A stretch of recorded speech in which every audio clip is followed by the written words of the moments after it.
Indonesia memiliki potensi geografis yang sangat menguntungkan dalam mendukung majunya sektor pertanian.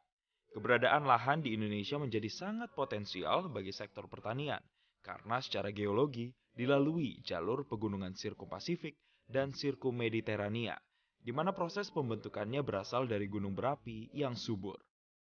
Faktor lainnya adalah iklim dan cuaca. Indonesia mengalami dua musim yang sangat bagus untuk budidaya pertanian, yaitu musim penghujan dan musim kemarau. Dengan didukung beragam potensi yang menguntungkan serta mayoritas penduduk yang bergantung pada sektor agraris, produktivitas pertanian menjadi hal yang harus terus diperhatikan guna mendukung pertumbuhan ekonomi dan kesejahteraan petani.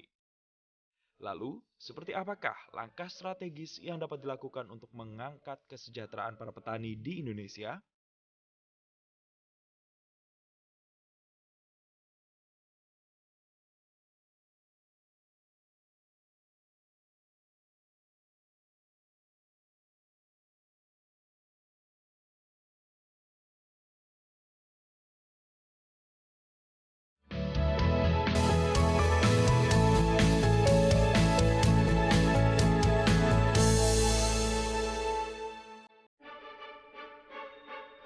Pertanian di Indonesia merupakan sektor potensial yang mampu menopang pertumbuhan ekonomi nasional.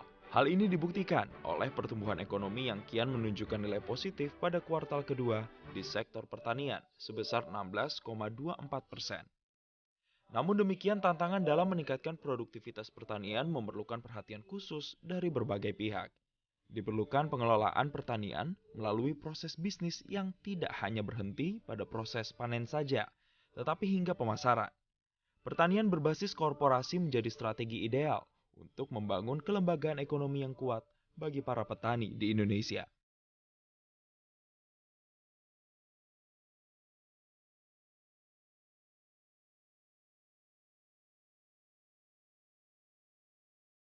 Saya minta kita fokus membangun satu atau maksimal dua model bisnis korporasi petani atau korporasi nelayan di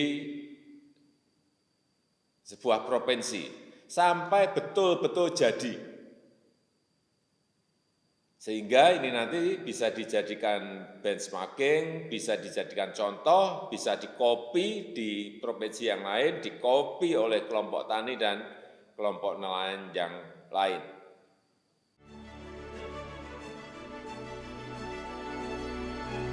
Pertanian berbasis korporasi petani menjadi sebuah strategi pengelolaan pertanian yang potensial guna menjaga pertumbuhan ekonomi di sektor pertanian yang secara langsung juga berdampak pada nilai tambah dan kesejahteraan petani melalui usaha tani yang berkelanjutan dan terintegrasi dari hulu sampai hilir.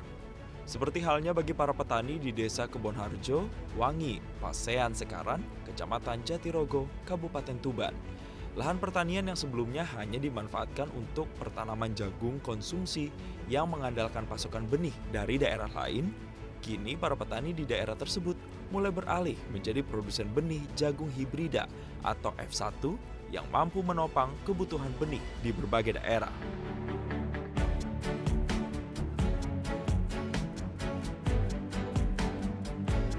Ini mengapa kita harus beralih ke pembenihan. Masalahnya banyak keuntungan yang kita peroleh, Pak. Yang pertama, keuntungan secara dohir maupun secara batin kita dapat.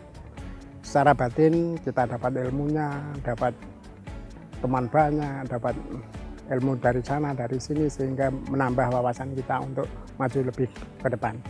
Dan yang kedua, masalah finansial. Ini jelas sangat-sangat menguntungkan bagi petani, Pak. Di Kabupaten Tuban, pemanfaatan lahan untuk penanaman jagung hibrida hingga tahun 2020 ini telah mencapai luas 560 hektar. Hal ini sejalan dengan rencana pemerintah daerah setempat untuk menjadikan Tuban sebagai kawasan mandiri benih jagung hibrida guna meningkatkan nilai tambah dan kesejahteraan petani dan memperbesar serapan tenaga kerja di daerah Tuban.